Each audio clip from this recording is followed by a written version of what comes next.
Hello everyone! Welcome back to my YouTube channel. Ayan po, nandito po kami ngayon um, sa waiting area po sa ICU. Kasama ko si Mighty Mang TV at nakahiga po yung asawa ni Mighty Mang si Ngengech. Yes, and Drew Barrymore. Antok yan, Batlavan. Nakatulog naman kami kasi ang super ang lamig po sa loob dahil ilan lang po kami sa loob, siguro mga 5. Yes, so mayos naman yung tulog namin. Yes, at saka umagang kay ganda, maaga na po. Tapos na po kami tapos na po kami kumain. So ayan po, tingnan nyo sa labas. Yan po yung labas. Tapos pa right side dyan is papunta na sa ICU. My God, yung paa natin, tingnan nyo. Walang hugas. Yeah, walang hugas. Tapos, ayan. Very vacant space. Walang tao. Tapos, busy si Mighty Mang TV here. At the side. At saka si Ngengech. So, ayan pala. Naghihintay naman po kami ng 6 AM kasi yung 6 AM yung oras po ng visitation, 6 to 9 AM. So ayan, fresh kakagising. wala po tayong ligo at saka hilamos. Ganda ganda. Yeah. Ayan po, ladies and gentlemen. Tapos na po kami, galing na po kami doon sa ICU. At saka ayan, pauwi na din po kami. So ayan po, hello ladies and gentlemen, nakasakay na po tayo. Ayan, nakasakay na po tayo ng series liner. Ayan, pauwi na po tayo sa bukid. Medyo puyat. Wala po tayong medyo tulog kagabi dahil sa yun, tayo yung nagbabantay. Yes, so update po kay Ate Chan. So far so good. Thank you po sa lahat po ng mga prayers ninyo. Mamaya ko na lang sabihin, but po, maganda po yung bang tawag doon, yung development po ng recovery ni Ate Chan. And thank you so much po sa lahat po ng prayers ninyo, and thank you so much po, Lord God.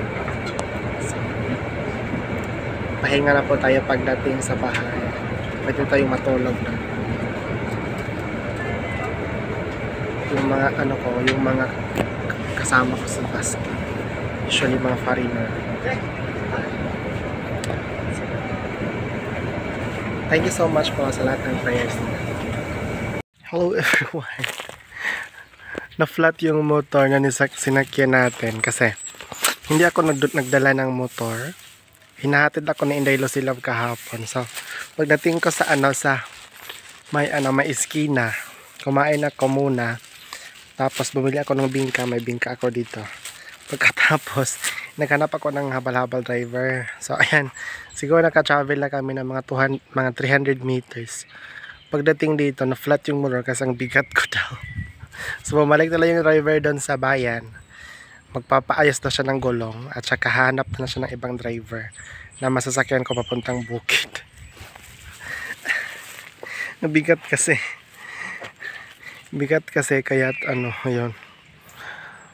Hintay na lang tayo ng mga 10 minutes kasi medyo malayo na tong natin, kinalalagyan natin.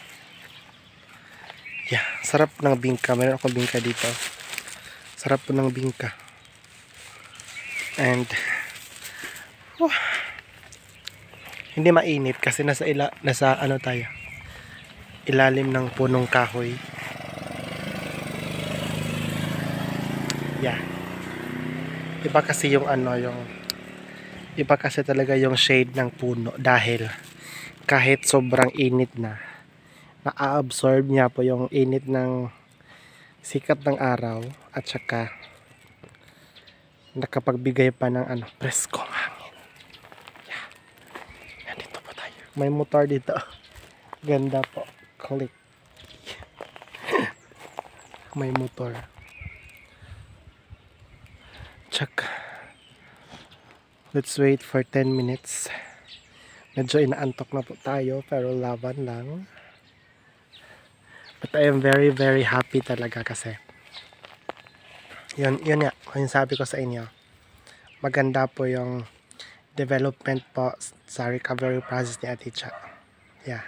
Kanina nung pauwi ako, sabi pa nga niya, almost 10 na daw. Tinuturo niya yung orasan. At saka, na daw. Kasi nagpaalam ako na, uuwi ako ngayon, babalik lang po ako sa susunod na araw. Tapos sabi niya, uuwi na daw ako kasi mainit na. Tapos sinuturo niya yung orasan. Kasi mga 9 kape na mga almost 10 na po yan. So ayan, ganda po talaga ng recovery process. So nakakaano na din, nakaka-happy. God is really good. God is good all the time. And thank you so much talaga sa inyong mga prayers dahil po sa mga strong faith po na inaano natin kay Ate Cha. Yan, lumalaban. And I can really say that Ate Cha is really a fighter. Grabe po talaga. And isa na din po sa nakapagpalakas po ng loob ni Ate Cha is the support coming from all of you. Tapos yung support din ng pamilya niya. Kasi dumating na din yung yung pinaka close niya na kapatid si Erin Neo. Dumating na din at saka nandun nagbabantay sa kanya. Tapos si Vice mamaya babalik at saka yung pinsan din namin.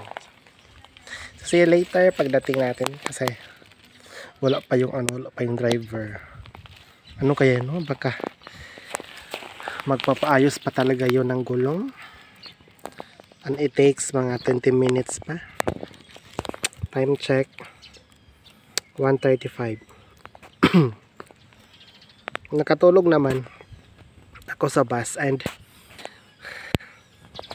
hindi ko inakala kasi si Mighty Mang, nakasakay si Mighty Mang sa sa asawa niya. Pero na-realize niya na sobrang init. Kaya huminto siya dun sa unahan sa bus stop, sa North Bus, huminto siya tapos naghihintay siya ng aircon na bus. And yung sinakyan ko pala, dumaan sa kanya tapos pinara niya. Tapos pagsakay niya, nandun ako. So nakasakay ulit kami si Mighty Mang. Sa grabe yung tulog namin kasi magkatabi kami sa upuan.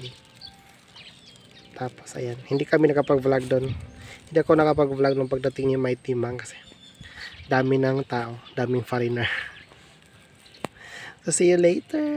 Ayan po, thank you so much po for always watching my video and for supporting us, our YouTube channel. Again, this is Drew Barrymore, ang inyong fit and sexy dalagang bukid. Bye!